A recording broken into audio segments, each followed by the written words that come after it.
This is Anthony. Welcome to the Evangelical Dark Web. Tonight, we're going to be doing a Christian nationalist meme review, and we're also going to be doing a little AMA, Ask Us Anything, really, even though it's Ask Me Anything. But, the two of us are here, and we do have a submitted question from one of the paying supporters and generous patrons of the Evangelical Dark Web waiting in the queue. But because this is a live stream, those who are lively participating in this live stream will get their questions answered as well, because this is just a chill night that we need to discuss important topics like Christian nationalist memes and whatever you guys want to come up with. So that's the goal of tonight's live stream, and we're gonna have some fun with this. So how are you doing tonight? All is well. Busy week as far as the articles go. So a lot of stuff happening in the world.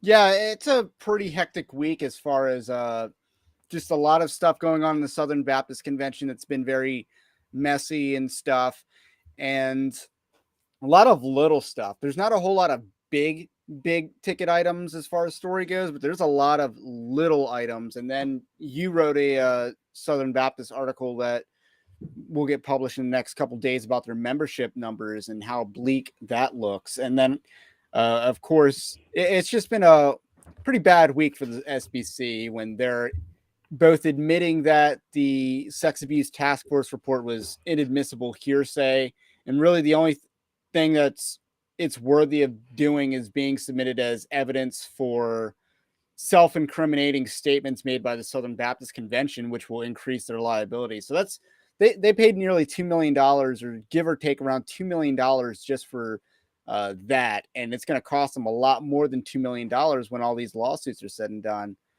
So very busy week, that is for sure. So we got a number of things going on at Evangelical Dark Web, and some tech issues as well. Like, it's just been a very hectic month and a half, last month and a half, as far as tech issues go. And then you had the Steven Crowder article, which I did a video on that. What do you think of how that went? And just, you want to add more to the story that I didn't cover in the video, or any angles of it that you wanted to expand on, since that was your video or your article that I used for the video? Um, I mean, a lot of what I packed into the article, I would say, is a lot of the commentary, since you kind of did a run through of the whole article. Because I packed that article with a lot of statistics as far as generally speaking,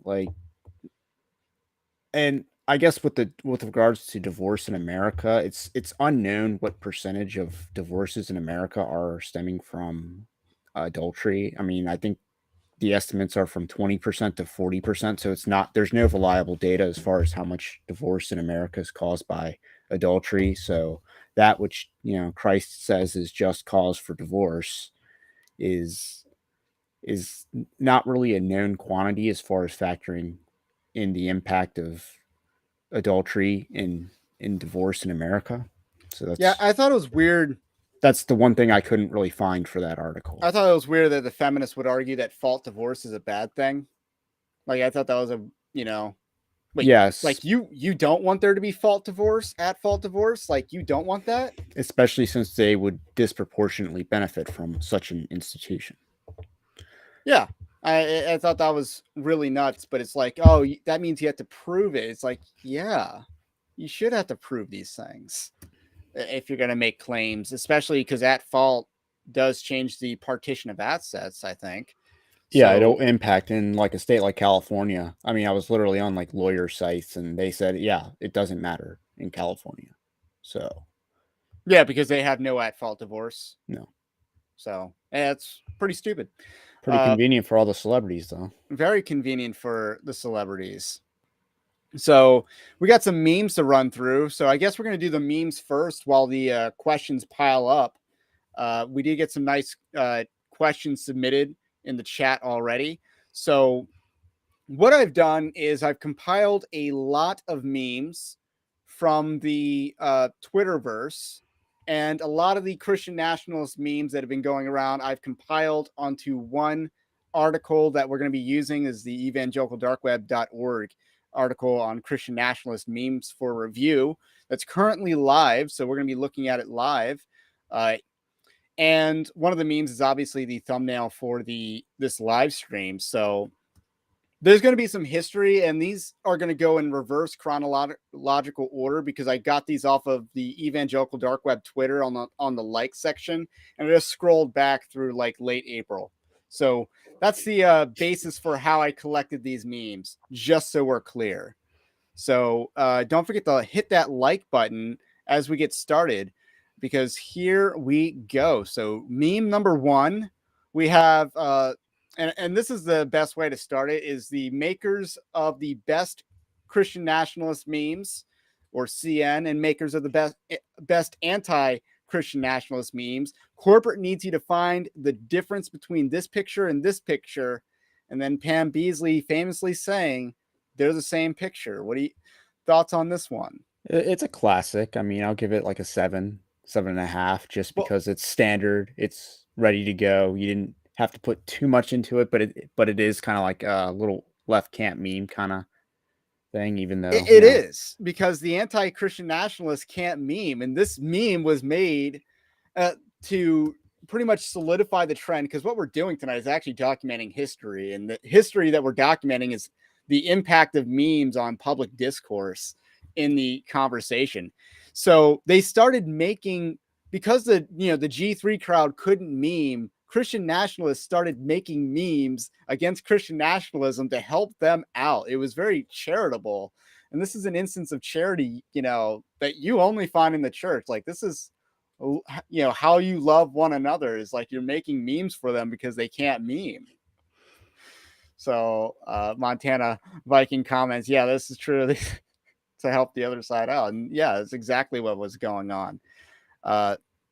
So we're going to be interacting with a lot of chat tonight, because this is going to be a chiller stream. Because I need it after a work day that I had. So this is a meme template that I've seen. Let me get my keyboard ready, because I'm gonna have to zoom out a little bit. So this is like getting roasted by the coffee, I guess. I'm not super familiar with what this meme template's called, but it says in the top left, Christian nationalist coffee, you're my only friend. And then the very dark Christian nationalist coffee says America should be a white ethno state. So so the main character comments, too dark, pour some milk in it. And then the new, now creamier coffee says white evangelicals are the lone bulwark against moral insanity in America, which is now perfect. So I can't quite tell whether this is an anti-Christian nationalist meme, because I think it is, but Yeah, I mean, it's I a would dank assume. meme nonetheless. Yeah, this is I actually give this pretty good. I give this an 8. Like, this is really good. Now, 80 Robles shared a version of this meme, and the first one was like, black dude and a white wife and something like that. And it was like Samuel Say and whatever. And then it was like, too dark or whatever. And it's like a reasonable Latino married to a white girl. Perfect. That's 80 Robles, referencing his marriage. And I thought that was pretty funny. I think it was because people just make good memes and we like to laugh. And that's what this is about. Like, we're having fun. We're having a lot of laughter here. It's fun. And this is also how the Protestant Reformation happened. Like, it was a lot of memes. Granted, it was 16th century memes, but they were making fart jokes about the Pope. Like, that's how the Protestants won. Papal fart jokes. So this is one that I made. And this movie doesn't get memed enough. It's from El Dorado. It's not a DreamWorks movie. It's a 20th Century Fox movie, I think, during their heyday of animation.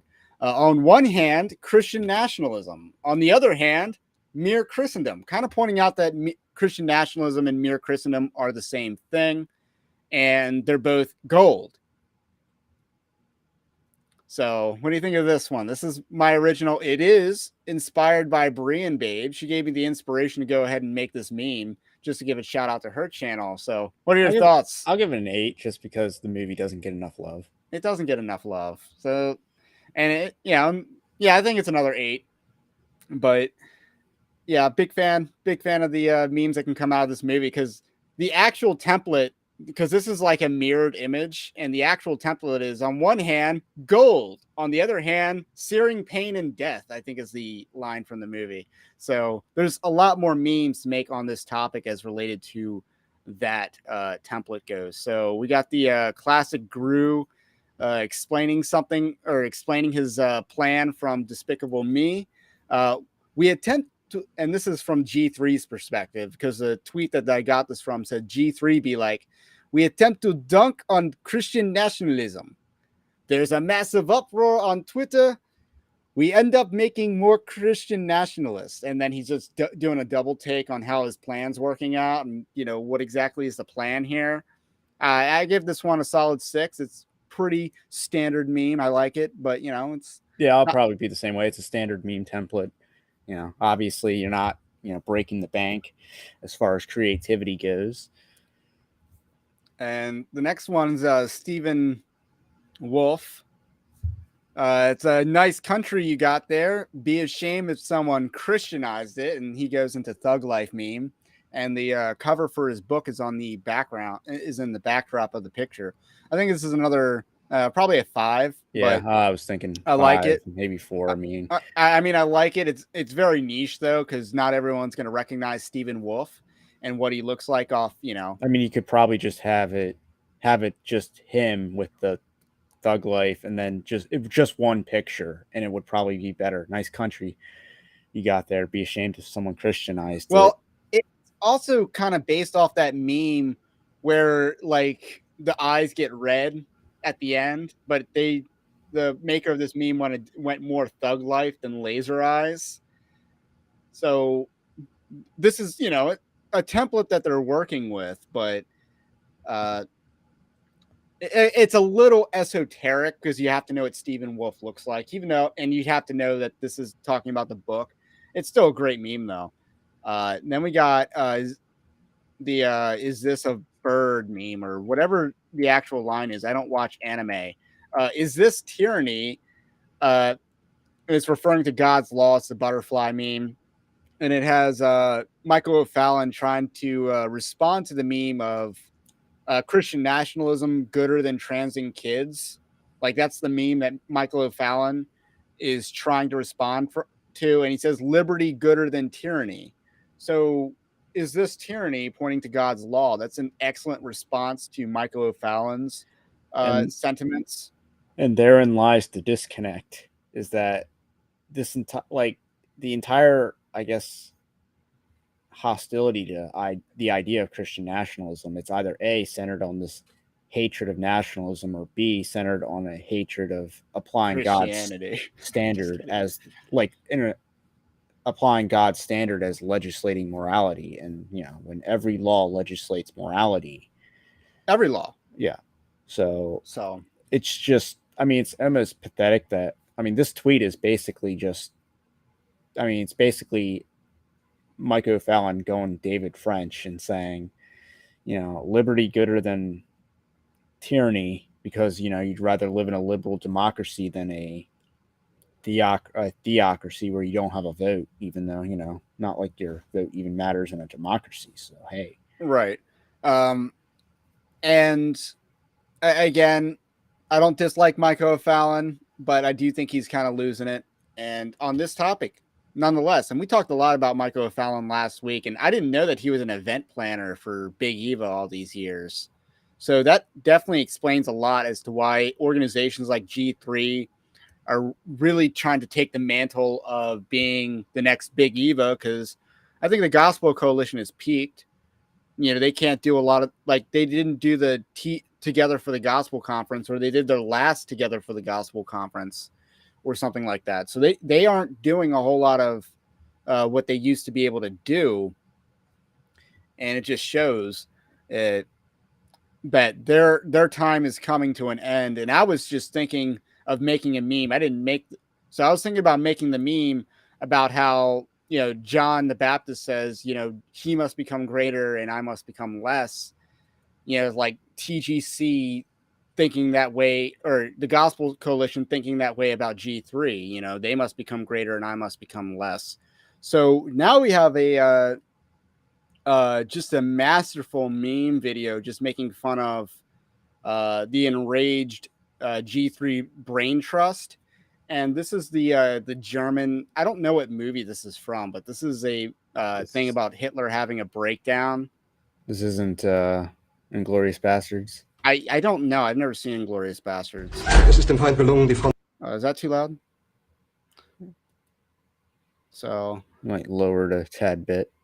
okay, it's subtitled, which is unfortunate, but in breiter Formation zu durchbrechen. Im Süden hat der Gegner Zossen genommen. Now it's buffering. That's not cool. Auf Stahnsdorf vor. Der Feind operiert jetzt am nördlichen Stadtrand zwischen Frohnau und Pankow. Und im Osten ist der Feind bis zur Linie Lichtenberg, Marsdorf, Karlshorst gelangt. Mit dem Angriff Steiners. When we released a statement on Christian nationalism Friday, it would distract them from their memes. Mein Führer. So Steiner. Michael O'Fallon is the Hitler figure in this. Der Angriff Steiner ist nicht erfolgt.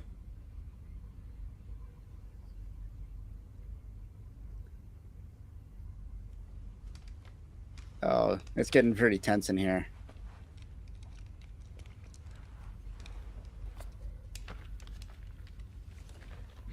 Es bleiben im Raum Keitel, Jodl, Krebs. So Owen, Strand, Josh, Bice, Scott, and Neil, and I believe and Virgil have to stay in the room with Michael O'Fallon.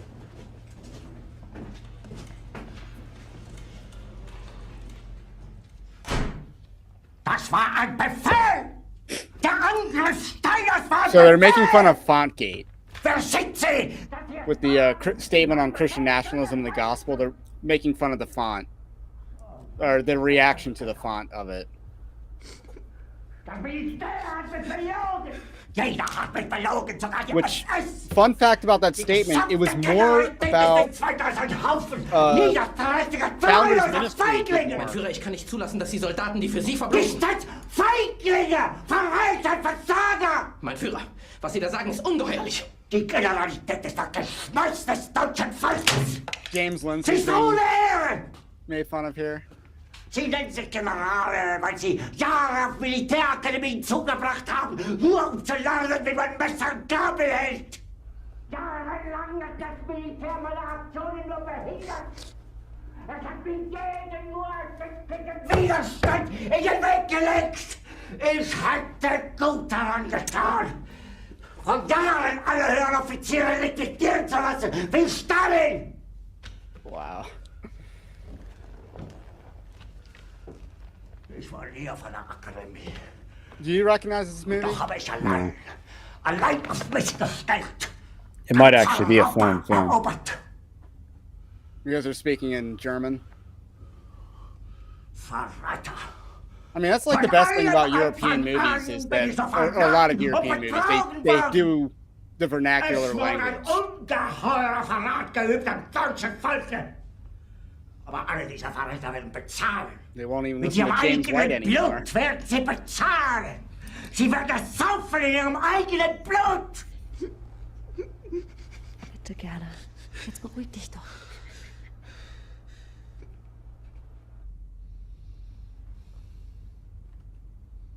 Meine Befehle sind in den Wind gesprochen. This is a masterful acting performance, though.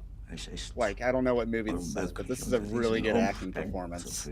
Yeah, I think the person had way too much time on them. Whoever made this? Yes. I mean, they use Veed.io, which I looked it up. It's just a free video maker, but it got watermarked, so they didn't pay. Oh, okay, we got the movie. The movie is Downfall 2004. Now that, you're the MVP for knowing that. Jag ich mir eine Kugel durch den Kopf. I mean, where does it rank on your like top World War II movies? Just out of curiosity. So that's the end of that meme, and that to me was quite masterful. And this meme made reference to another meme, which I'm not sure if I want to watch the entirety of it because it's a little. I mean, I will say the little much. Video might be a little long-winded for the joke. It is, but there's so much packed in there. I still believe that is, they lost it over this. So that's the funny part. I do see some questions.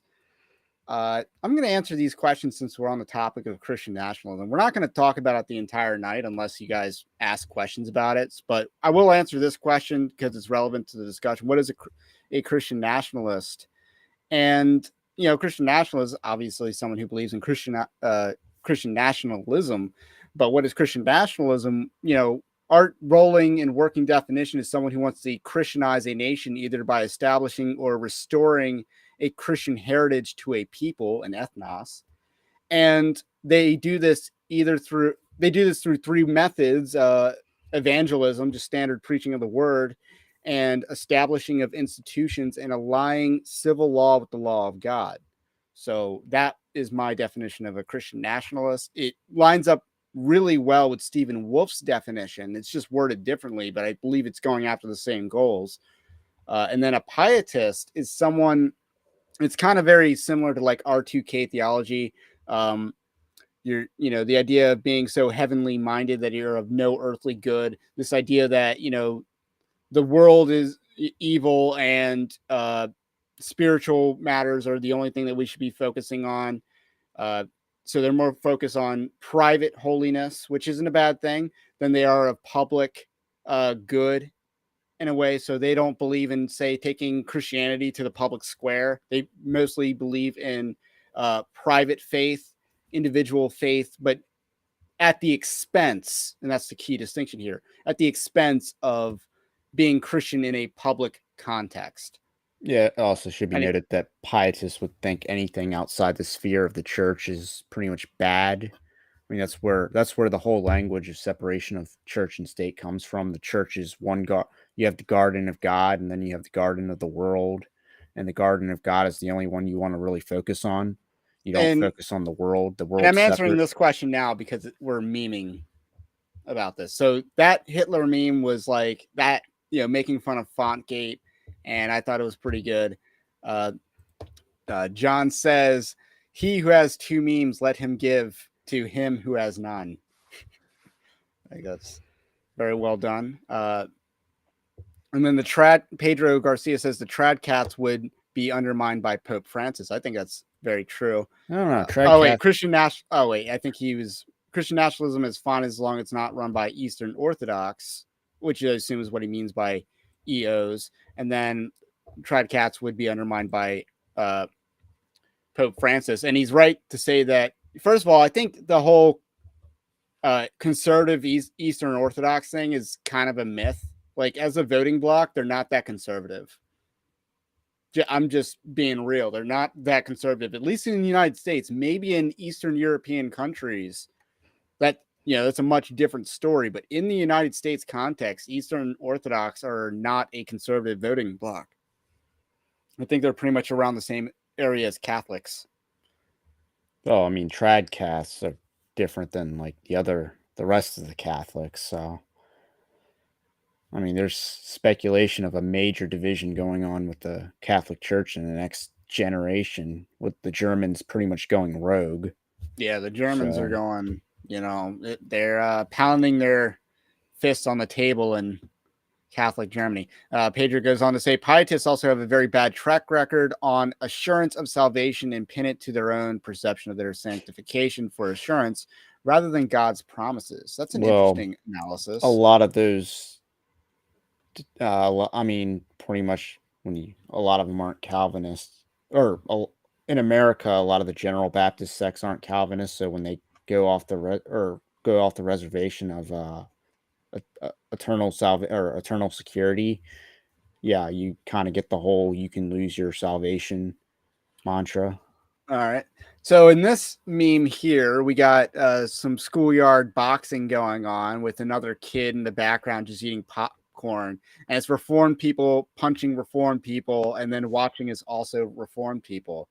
I think this is a 4. I mean, I think it's good. It gets the message across that, this is friendly intra-house debate that, is drawing a little bit of blood, but it is also fun to watch, I guess. But he's not hitting below the belt, so that's maybe it's a 5 in my book. 5 in my book. He's not going Bobby Hill. You're not going Bobby Hill.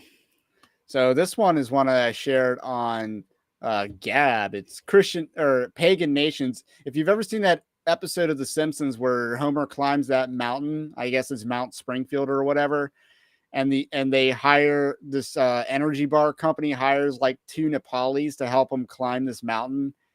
And so, he's pagan nations, and then Christian nationalists are Christianizing it and turning into Christian nations. And then Christian pietists come along and say, look how far I've climbed, even though I'm not even tired, because the Christian nationalists carried them up the mountain all the way or during the night while he was asleep. So I think that's pretty funny. I got to give this an 8 just because Yeah. I feel like this template is underused. I mean, you could Yeah. apply this to so many things with the whole Overton window shifting. So anything that really shifts the Overton window to the right could apply to this meme. And this one's from the movie Holes. I'm going to agree that's a 7 to me. This one's from the movie Holes with that famous scene. And I got to say, I was thinking about this the other night. As far as kids' movies go, the movie Holes is kind of a perfect screenplay. It's very, there's setup and reward all throughout the script. I think it's a very good screenplay.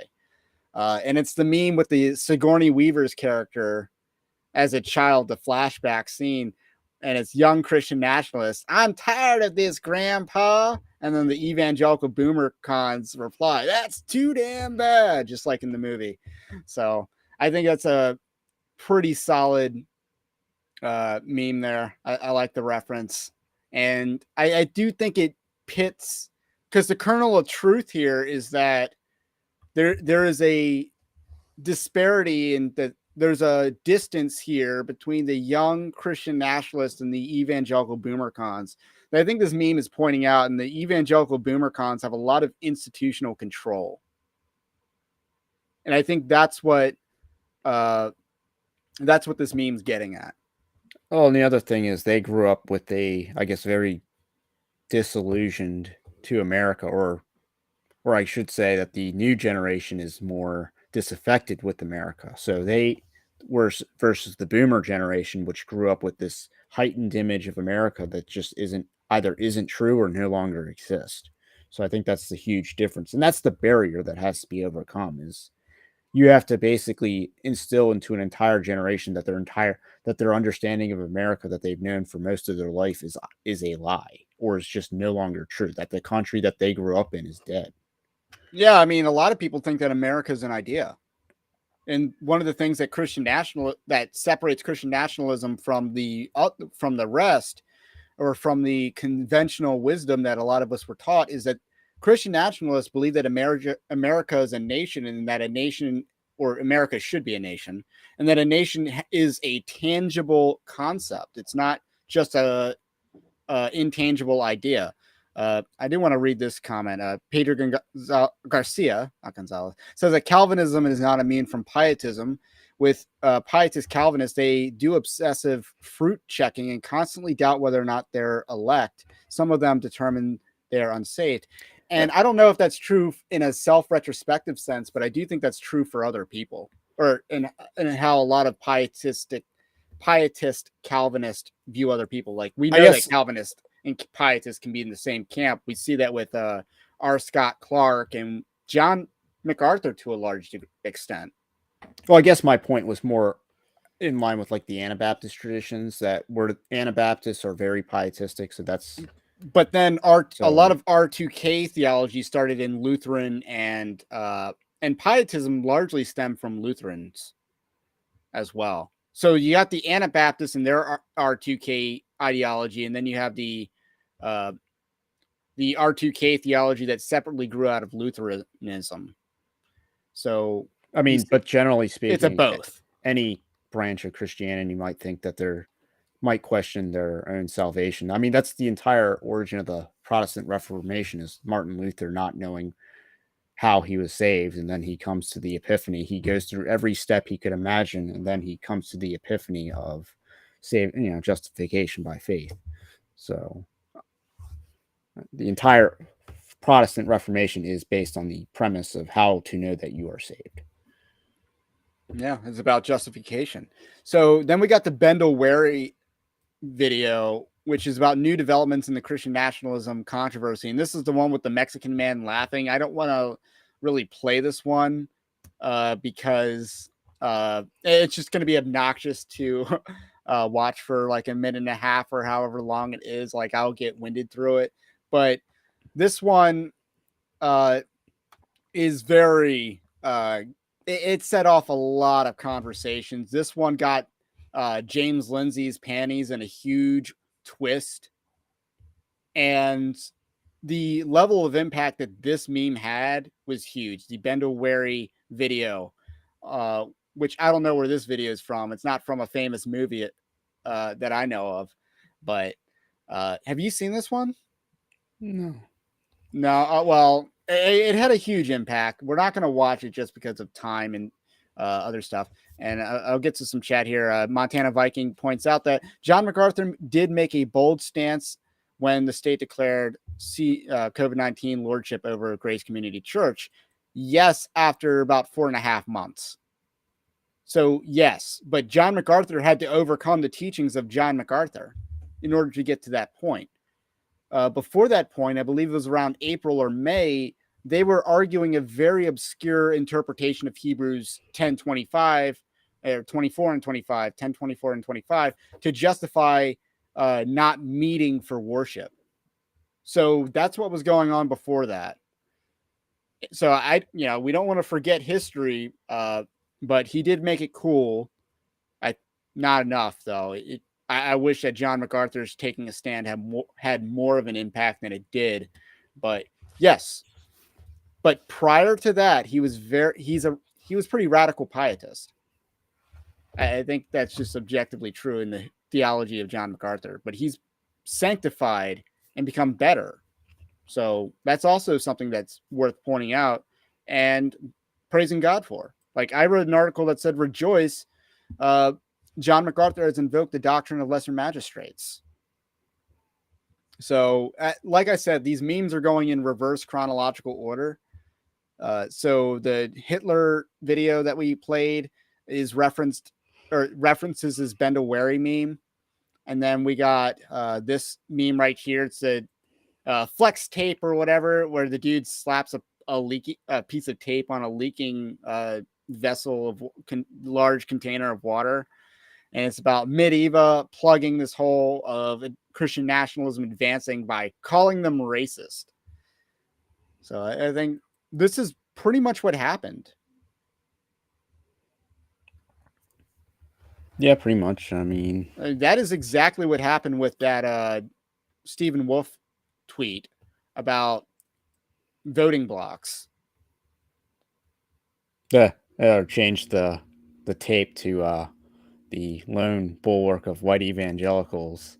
And it's like you're trying to white evangelicals moral insanity are trying to keep the tide from just fully bursting. I mean, I think the joke in this meme is that the tape's not going to stop that hole, even though I think in the commercial it probably does. So, and then we got this meme. I shared this one on Gab as well. It's the Quickie Mart being robbed, and I don't know who Apu, the racist caricature, apparently. The only caricature that gets canceled on The Simpsons is Apu. And then someone who's robbing the store, Christian nationalism is trying to shoot secular totalitarianism, and G3 is jumping to catch that bullet for secular totalitarianism. Your thoughts? I mean, it's certainly true of other groups, the Gospel Coalition, and which basically said that you shouldn't even protest or go to your school board meetings. So, that was Christianity Today that said not to get involved in school boards. They wrote that. I wish I had covered that, but I just didn't. I guess for busyness or something. And then we got Godzilla and King Kong fighting. It's Big Eva and Little Eva. Godzilla is Big Eva and Little Eva is King Kong. And then here comes the Shiba Inu, or whatever that dog breed's called, of Christian nationalists chasing them away.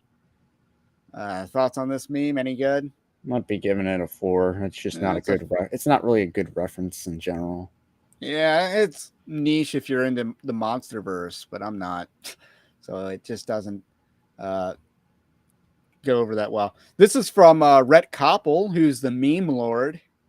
Just a lot of these memes come from Rhett, and this one is one. So I do want to give him a shout out. This is from Toy Story, I believe Toy Story 1, when you've got that sweet MDiv only to be converted to a Christian nationalist on Twitter. Years of academy training wasted. And I can't really do a Tim Allen impression, but I like that. Give it a 6.5, maybe 7. Just it's solid. That's solid. It's kind of true. I mean, and we this can't one overlook the liberal drift that all the seminaries have to constantly fight against or have just been overtaken by. So this is the fork in the road meme with Christian nationalism as the bright castle off in the distance and transient kids as a decrepit castle in the darkness.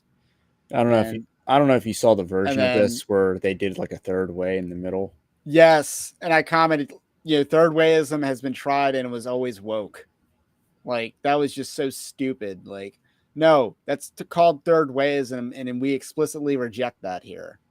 And then, yeah, obviously the person standing in the middle is gooder. Like, what's gooder, a Christian nation or transing kids? It's a meme that captures a different meme of Christian nation gooder than transing kids, which isn't of in itself saying that the everyday layman, basically that whole horseshoe theory of practical intelligence, where the people on the left, the dumb sect, understand that a Christian nation is good, but all these midwits are saying that Christian nation is bad. And obviously the super smart people get it. They know that Christian nation is gooder than transing kids. So this meme is a meta-analysis, and I like that. So then we have this Winnie the Pooh meme of him sitting in the chair, switching to the tuxedo and then the brain deadness. And it's a mechanic talking about Christian nationalism, an electrician talking about Christian nationalism, because I guess an electrician is smarter than a mechanic, according to this meme. And then an MDiv talking about Christian nationalism. This is another Rhett Koppel meme, I think. I like it. And then we got down here, we got BoomerCons. This is the meme from The Simpsons where Moe is kicking Barney out of the bar. And then Barney just so happens to be behind Moe after he kicks him out, throws him out of the bar, and is dusting his hands off like he's Pontius Pilate or something.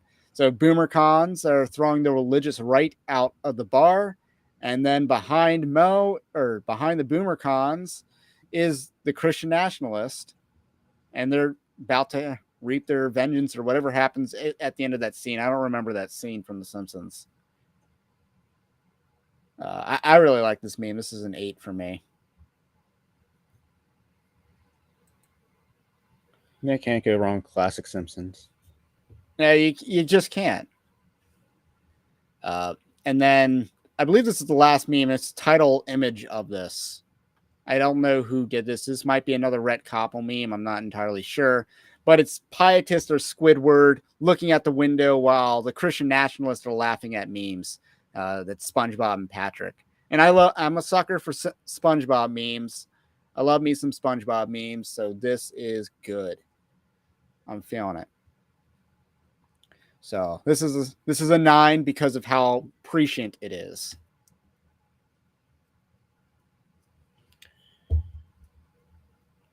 Yeah, and we got to see even some memes in there that the anti-Christian nationalist pietist types. Exactly. We're making the memes for them. And actually, this is the exception to the I think the reverse chronological order that I went in. It might be. So Sebastian Howard says, I don't. Oh wait, no, I wanted this chat. I feel like Christian nationalists are more based in the religious right. I think you're right, because I don't want to like crap on an entire generation. Like the religious right or the moral majority that formed in the 80s won. They did a lot of good work.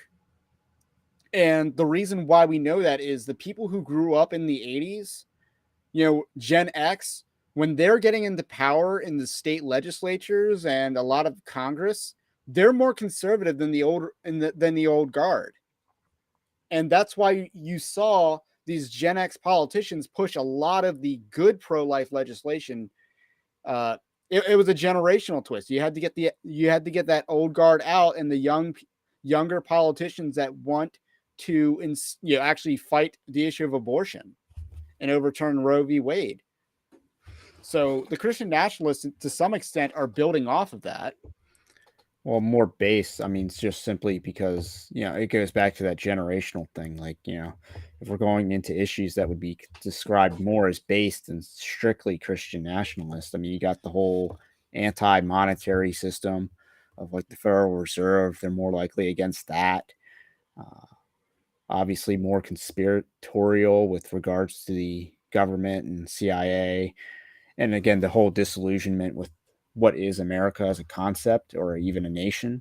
Yeah, So I mean, they don't have that baggage or even good baggage or patriotism that needs to be unbound. So I do think that's part of what separates the overall religious right from those based Christian nationalists. and the big win for the moral majority was the legalization of homeschooling across America, says Pedro Garcia. And that's a huge thing going forward. And you see the trends of how homeschooling was basically not non-existent, but very, very niche, 5 decades ago, and it is just skyrocketed. I don't know what the percentage of children being homeschooled is.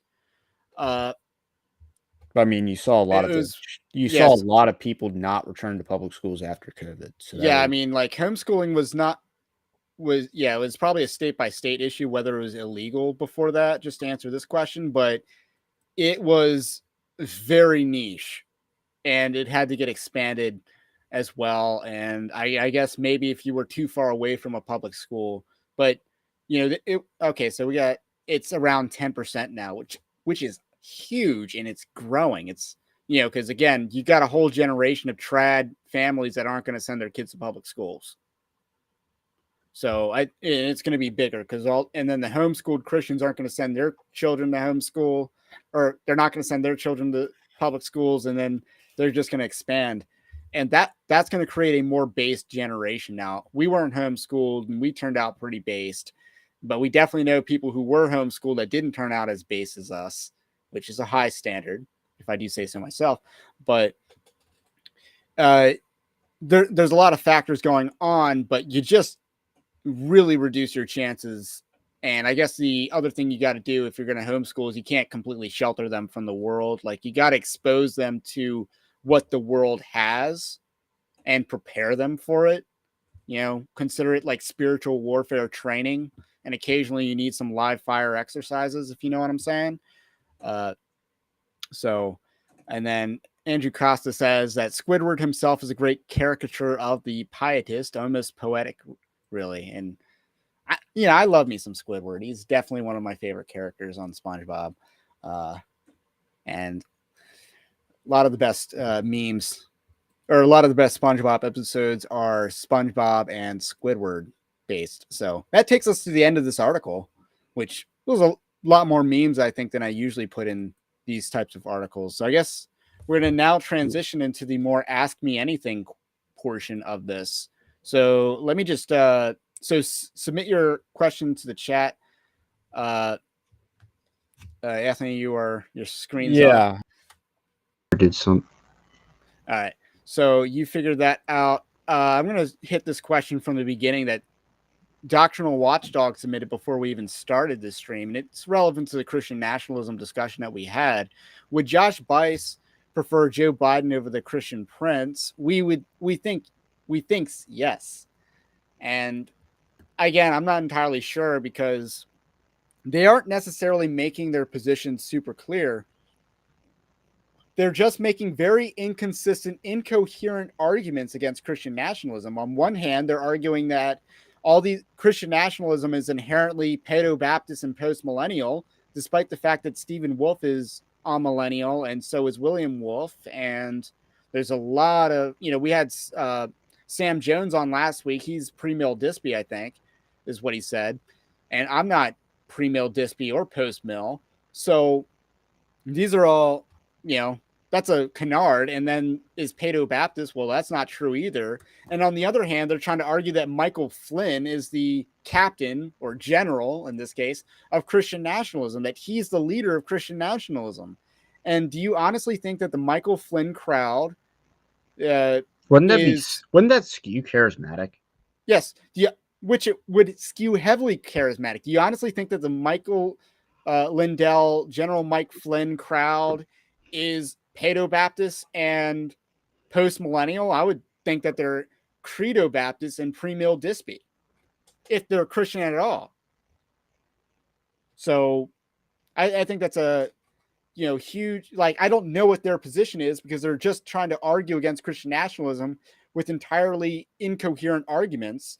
And A.D. Robles said something, when I tweeted that out, that, they're just trying to fling poop at the wall and see what sticks. It's basically what they're trying to do. So they're going to call it racist. They're going to call it post-mill. They're going to call it Paedo Baptist. And then they're going to call it General Mike Flynn. And it's like, okay.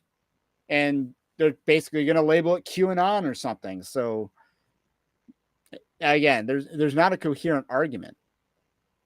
And then he says, he followed that up with, and this is a comment that I want to respond to. I think these older guys are just upset that young YouTubers are having the same level of influence as them. I mean, I do think there's an ivory tower element to it. Like, I think that's James White's problem. The other part being perhaps he's not a Thomist and Stephen Wolf is, and that just creates an inherent dislike for Stephen Wolf.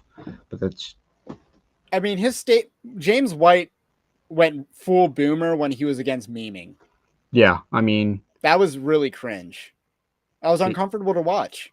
Yeah, I haven't commented on this whole issue all that much, but you're notorious for commenting on the memes in the issue, so which negates the whole I haven't commented on the issue at all. So one of the major problems Christian nationalism has is the QAnon crowd. Yes and no. I think the QAnon crowd is a ripe mission field. I would much rather have to deal with the QAnon crowd in some ways than I would want to deal with, like, the Rainbow Jihad crowd, because I think we can reason somewhat with the QAnon crowd.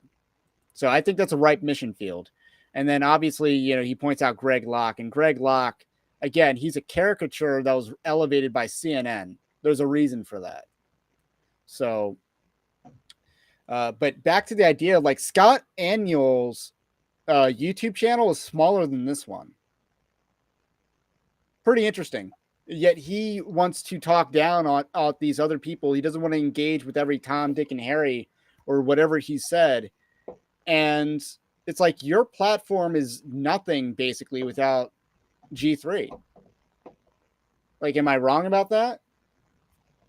Like, is his audience size nearly as big as John Harris's or A.D. Robles or Right Response Ministries? Does he have a bigger audience than them? Because I don't think the answer is yes. I mean, I'd have to look at podcast ratings and stuff, but I don't see it. And so we do have one question lined up in the queue, and that's from a supporter over at evangelicaldarkweb.org. And, you can submit your questions ahead of time when we post the link. And this is from Bob. He asks, what percentage of the American church has access to orthodoxy when they attend their church on a weekend? This is a pretty interesting question to me, because there's so many different angles you can tackle it from. And I think, we can try to tackle these angles. So on one hand, you're basically asking what percentage of American churches are Orthodox. On another hand, you're asking, where are the Christians located, and can these Christians find in their radius an American church, a church that preaches orthodoxy? And then on the other hand, we got to say what percent of American churches do actually preach orthodoxy. And then I also want to talk about the issue of orthopraxis with this question, because I think there's a lot of churches that preach orthodoxy, but they don't preach the praxis. And then there's a lot of churches that preach orthopraxis, probably, but aren't super theologically sound. Like, I wouldn't consider Calvary Chapel the most theologically sound church, but I certainly think that they probably preach action, and they probably preach orthopraxis pretty well. Like, consider Mark Driscoll, for instance. He's gone very viral for a lot of his teaching on orthopraxis. And that heavily contrasts with a lot of his detractors who might even have better theology than someone like Mark Driscoll. Like Mark Driscoll, very much, I think he had a couple year feud with John MacArthur, and that's over the issue of the continuation of spiritual gifts. But you might not look to someone like Mark Driscoll for theology, but you would look to someone like Mark Driscoll for praxis. And I think that's the draw of Mark Driscoll. And I was watching something earlier today. It was on Right Response Ministries, where they were talking about Mark Driscoll and Caesarian politics. And it would be someone like him, someone who communicates like him, could be that American version of a Caesar. So how do you want to bust open this question? I mean, so I pulled through my archives on like article, like there's like a lot of the articles I just don't finish or don't think are complete are things on polls and You have a poll questions. scrapyard? Yes, and it's only like this and like one other that was similar, but it was basically like the Arizona Christian University and George Barna, George Barna, the person, not like Barna Research. George Barna, the person's based.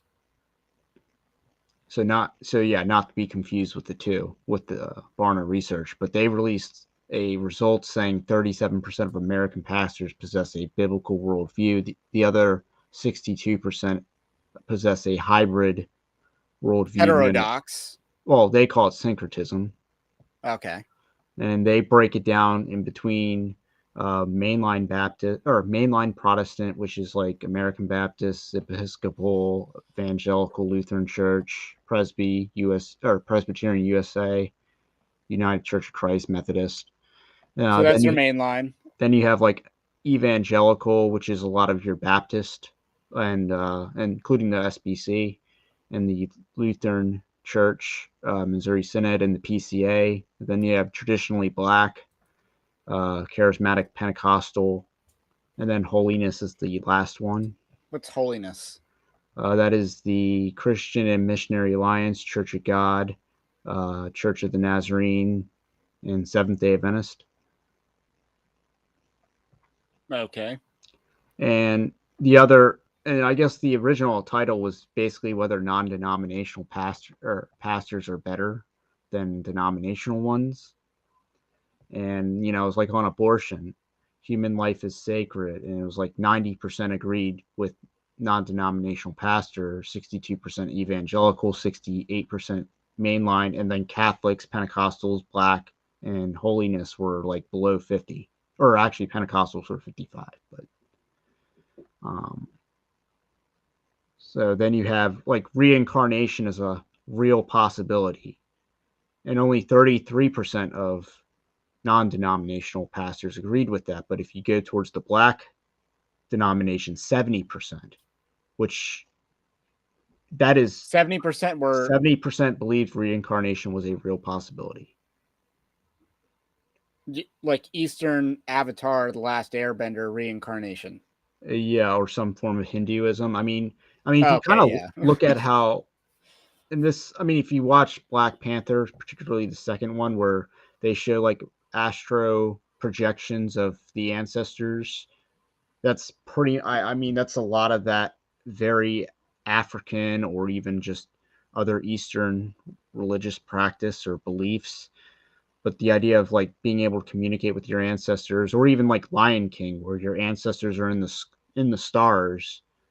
So that type of belief system. It's not about grave soaking. No, probably not. What about Ouija boards? That'd probably be Pentecostal charismatic, but well, they have this holy Ouija board this Holy Spirit Ouija board on Amazon, and my wife showed me that link. I was going to make an article about it, but I feel like it's already been covered. But Or like another one is having faith matters more than which faith you have. That's only agreed by 21% of non-denominational pastors, 37% of evangelicals. I mean, Catholics are at 84%, which was very odd, but I think that's because they might different. That's because I would assume based on that they differentiated Protestantism as a different faith, so they might have the way they so answered the question might have had more so of a your Protestant Catholic your divide. takeaway from this was that now does Baptist include Independent Baptist? I would assume so. I mean, it's Is that evangelical was that would include Independent Baptist, or would they be non-denominational? I don't know, Now, a Bible church would be non-denominational, right? probably. And there's a lot of good Bible churches out there, just in general.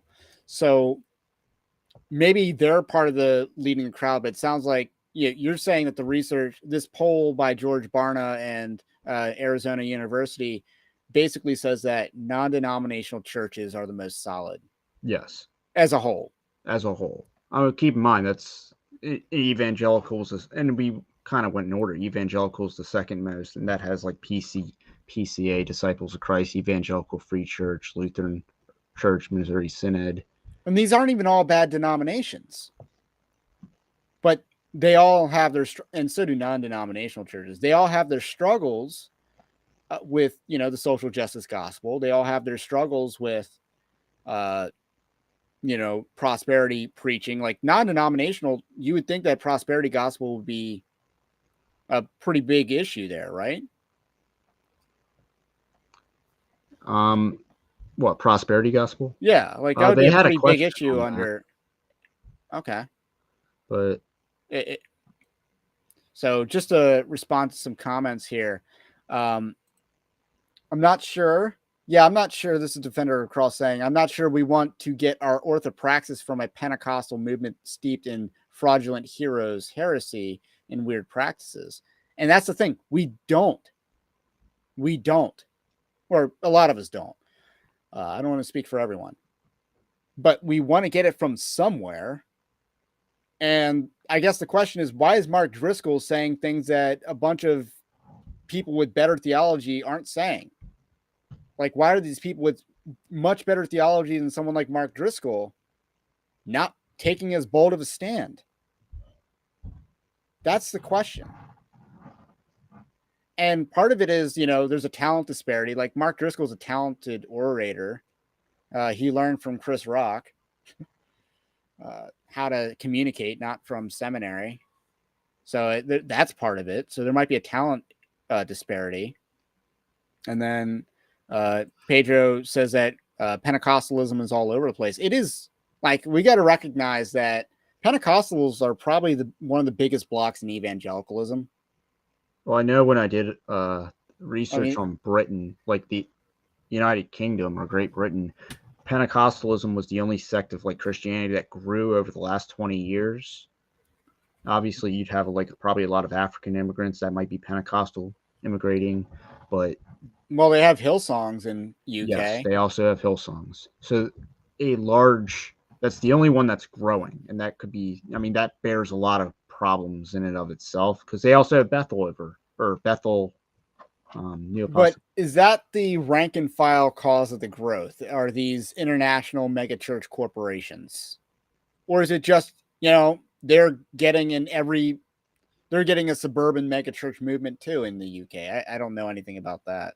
I would assume no, because it's a harder hill to climb for the Brits. But maybe that's what's going on over there. Although, according to the Gospel Coalition, the cities are more religious than the countryside. So we should welcome the replacement theory. That's basically what they were writing about. Independent fundamental Baptists would probably be their own block, you would think. And there can be some pretty large IFB churches. Like, there's a pretty large IFB church near where I live. I'm just not sure I'd want to go to it because it's, I think, presumably KJV only. And I'm not about that. And I would also assume that there's other theological differences, but I do think that the praxis would probably be there as well. Oh, the Assemblies of God is the largest USA denomination. I would think that the Southern Baptist Convention is still number one. I mean, but the Southern Baptist Convention just posted steep declines, and the Assemblies of God, I don't know if it's just them or charismatics in general. They know how to grow movements. Now, is it just putting people in seats, or are they actually catechizing people? And is it a mile wide and an inch deep, or is it something deeper? That's the question. no, they only claim largest Pentecostal denomination. Yeah, they only claim 3 million members. And then you got organizations like Calvary Chapel, which I would say Calvary Chapel is the best of the charismatic denominations. That's just my opinion on that matter. So those are some thoughts. Now, getting back to the question. So if we want to extrapolate this, because another way to look at this issue is that over the last few years, it feels like the church, and I don't know if this is true everywhere, but I get the impression that we split in half. Like the social justice gospel came in and split the church in half, it seems. And what I don't like going forward is that, that we could be in for another split over the Christian nationalism debate, which I think can be averted. I think it will be averted. And I have faith in that God will preserve his church. I don't think the issue is large enough to even cause a split. Honestly, I think it's a few loud voices, particularly from the G3 camp, but I don't think the issue is widespread enough in the pews to where it would cause like a split like social justice did. I don't think it's large enough as an issue. And I think you got a lot of people in the pews that passively agree with it, or they're just like your, dare I say, white evangelical voting bloc that, they get called Christian nationalists or white Christian nationalists by CNN all the time. So they just kind of, okay, that's the term that they're debating. Okay, I don't care. I saw a screenshot of someone calling Russell Moore a Christian nationalist. It's like, oh no. What's next? You're going to call him a Christian? What? A Christian evangelical or right wing? And then Pedro points out that Revoice is more likely to cause a split than Christian nationalism. I agree. And I think that split's already underway. Like, it's not complete yet because it has to, the side B theology has to roll through more denominations. I think the Southern Baptist Convention is primed to get split and wrecked by this issue. But they also have taken proactive steps against it. But is that going to stop them from teaching it in the seminaries? Who knows? Or tolerating it behind the pulpit? Also, who knows?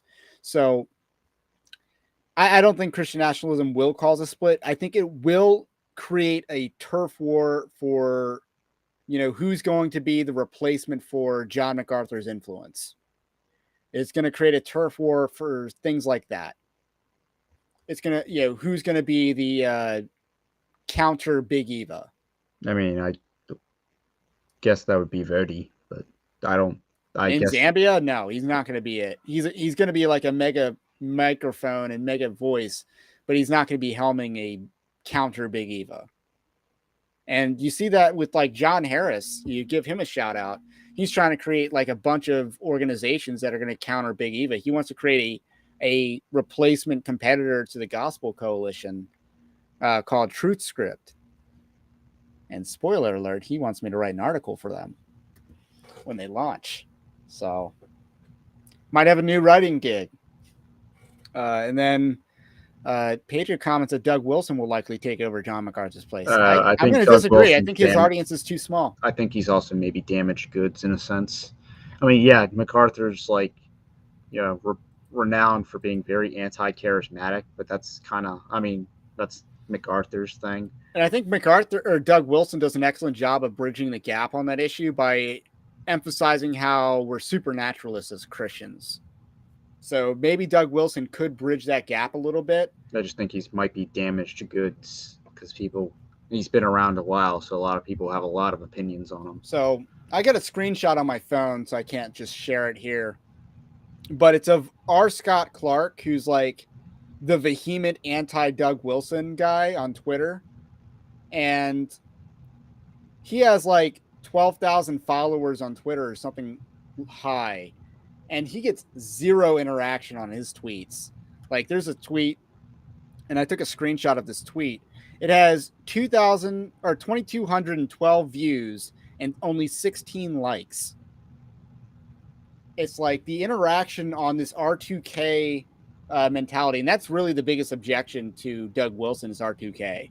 Like, because the people that claim federalism don't know what federalism is, but I do agree that I think he is, his brand is a little tarnished because of things like that. And, And theoretically, James White could. I mean, he's big enough. And James White could. Or the apology. Montana Viking says that Joel Webbin seems like he's taking a leadership role for this new movement. And again, what's the cause of this leadership role is the COVID issue.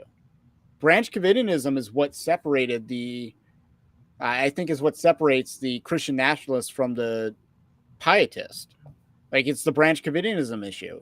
Because if you look at the Christian nationalist voices, they were all right on the Christian nationalism issue when that issue first came up. I'm going to take you out for a second. So that's the biggest issue. So getting back to the question of the American church, because I do feel like there's a lot of splitting going on. There's a lot of, as Vodi Bakum, uses the term fault lines for this discussion. So that's. But I do think instead of it being like one face, it'll probably be more decentralized, and I think that would be a good thing. And that's why I might think Vodi Bakum is that, I don't want to say successor, but Protestant Pope. Protestant Pope. He would be the Protestant Pope of the Christian nationalism movement, so to speak. And I say that tongue in cheek, not serious. But he would kind of be like the overarching figure, and and then because he's in Zambia, it would be more decentralized, so that would actually engender a lot more success. Yes. So, getting back to this question, what percentage of the American church? So again, we could include this as the universal church has access to orthodoxy when they attend their church on a weekend. And the poll came to 37%, and that might be very broad ecumenically, like a ecumenical 37%. So take that for what you will. And so 37% is actually not bad. It's a lot better of a question than, it's a lot better of an answer than I was expecting, because I was thinking closer to 10%. But again, we could see something where it's like the 80-20 principle in a given region. Oh, it could be that the 37% can answer a poll question or a quiz question, but they can't answer, or the election's on Tuesday, they're preaching on Sunday, and they don't talk about it. Or so it's a unity. We can unite. Yeah. Because that was the big thing in 2020, was there a lot of preaching about unity. And it was just so cringe, because it was also in line with the Democrat talking point about unity. So it's like, okay, it seems like all these churches are taking talking points from the Democratic Party. What's not, were they preaching stronger together in 2016? I just, but 37% seems a little high, I think. But again, maybe it has to do with how far they're willing to travel. If you're willing to travel, say, half an hour, can you find a church that preaches orthodoxy in a half-hour drive? Can the average American do that? It might depend. Or average Christian, I should say. Yeah, I hear of stories of people driving an hour to go to church. I mean, I think in most cases the answer is going to be yes. So, because this is a question about access, I think in most cases it should actually be a high percentage. But are they going to get orthopraxis from that church? That could be a huge question. Are they just going to, but if this is just a question of, hey, are you going to learn something about the Bible, and is it going to be biblically sound? I think in a lot of cases the answer is yes.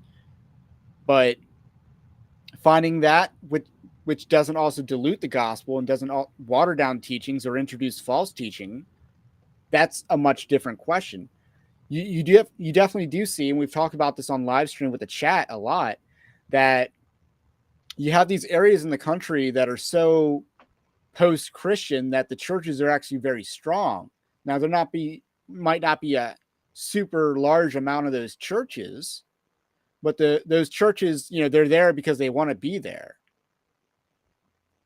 And then on the other hand, you also have churches in states like, I would say, given, I use the Southern Baptist data for this. According to the Southern Baptist data, the states of Iowa and Florida have the strongest churches. And this was data that was over the COVID years. So these churches in Iowa and Florida grew, and it's because they stuck together. They were gathering. And it, also has to do with the fact that a free government is very beneficial to the church. But these churches gathered when churches all across the country weren't. So, and thus they had good numbers. Their metrics were positive. So this is a largely state-to-state issue. But I think overall the percentage is actually high. It's higher than you would think, but it depends on how far people are willing to drive, what their radius is, and how many churches are around them. And there might be something within the data, like, yeah, it might be 37%, but, there might be secondary issues that are concerning to some, basically, paedo-baptism, credo-baptism. Yeah, there might be an Orthodox Presbyterian church, but you are a Baptist. You don't want to drown your children. Dunking babies like they're Oreos. Always how you do it. So if you have, say, 20 churches in a half-hour driving radius of you, and only one of them's Orthodox, you still have access to an Orthodox church. But that's 5% of the churches around you. So I think that's one way to look at it. And then you said 37% of pastors, right? 37% have a biblical worldview, or at least know how to answer a poll question correctly. Yeah, maybe the poll's too generous.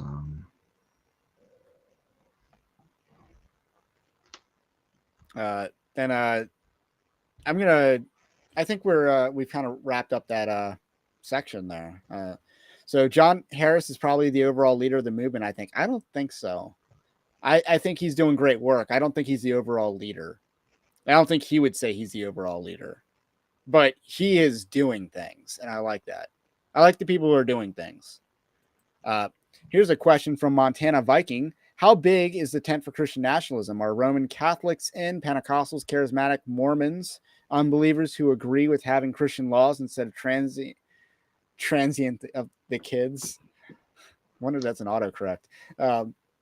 I would say Mormons are automatically out. I would say Pentecostals and Charismatics are in.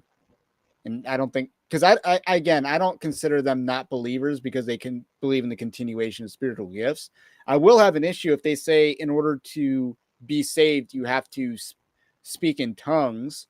But I think that's on a lot more faith statements. Like I think, the Church of God, I think, is a denomination that has that explicitly on a lot of their faith statements. But I don't think they actually believe that in practice. I don't think they actually practice that in order to be saved, you have to speak in tongues, even if it is in their stated beliefs. So, yeah, I mean, there's probably a lot of outreach that needs to happen in that direction. I mean, obviously and again, that's one of the issues that, the whole Christian nationalism debate. That's why I don't think it's nearly as big as the woke stuff, just because like the Pentecostals are off over there. They're not even in that one meme. They're not participating in this reform discussion. They're not even in the boxing meme. They're not even off to the side or 10 feet away. They're way far away. Well, because in the boxing meme, it was reformed people watching reformed people fight each other. Yeah, I mean, they're not even off in the corner. Roman Catholics is a little bit more of a different question. Here's the difference between Roman Catholicism and Mormonism. Mormonism always was bad. So Mormonism always was bad. It was always a cult. It has the same origin story as Islam. It's just Americanized. Roman Catholicism, you can't I don't think you can historically argue that there's never been a saved, regenerate Roman Catholic in the entire history of the Roman Catholic Church. I don't think you could argue that. So I'm willing to give a pass to Roman Catholics for that deference, because even to this day, I think there are Catholics who are bad Catholics who don't necessarily know what the Catholic Church teaches, but go to Catholic Church out of tradition. This is, they believe in traditional values, they believe in tradition, and they believe in, the Christianity, they believe in this tradition, and they're not huge on the teachings and doctrine of the Catholic Church, but they otherwise believe a bare bones gospel without the sprinkles and cultish practices of the Roman Catholic Church. They might not know what a Council of Trent is. And they don't know what transubstantiation is, or they don't like Pope Francis. Maybe they don't pray to Mary, which might be a challenge, finding a Catholic that doesn't pray to Mary. They just might like her a lot. But I think it's possible. Doesn't mean it's probable. Like, honestly, if you meet someone that's Catholic and they tell you that they're Catholic, that tells you nothing about their worldview. Because you did the poll. Where were Catholic priests on in that poll? Kind of all over the place, with middle of the road, I guess. Middle of the road? Yeah. I mean, that's why they're put in the middle. Aside from the having faith matters more than which faith you have. I mean, they generally do think, doing good can get you into heaven. They were the highest on that mark as well. And also, in a lot of countries, like the Catholic Church is the dominant form of Christianity there, where the Roman Catholic Church is seen as Christianity in several countries on this earth. And they did have a high degree of moral relativism. But I don't know if George Barna had a more liberal, I guess, sample size of Catholic priests. I mean, it kind of goes back to the Forrest Gump quote. Life's like, Catholics are like a box of chocolates. You never know what you're going to get with a Catholic, because they're just all over the place. And I think a lot of Catholics don't think about theology. They just kind of pass that off to the church, but they have faith otherwise. I think that's the best case scenario for a lot of Catholics, but because they outsource their theological thinking, they outsource the critical thinking on theology to the Catholic Church and give deference to the church, and therefore don't think these issues through. So I would say Catholics are in, but barely, and for a time being. But yeah, Mormons are out, because you can't make a good faith argument for Romans being part of Christian nationalism. Also, Mormons, I mean, they suck in their own state. Apart from maybe the anti-porn law that they passed. I mean, good on them for that. But otherwise, they suck.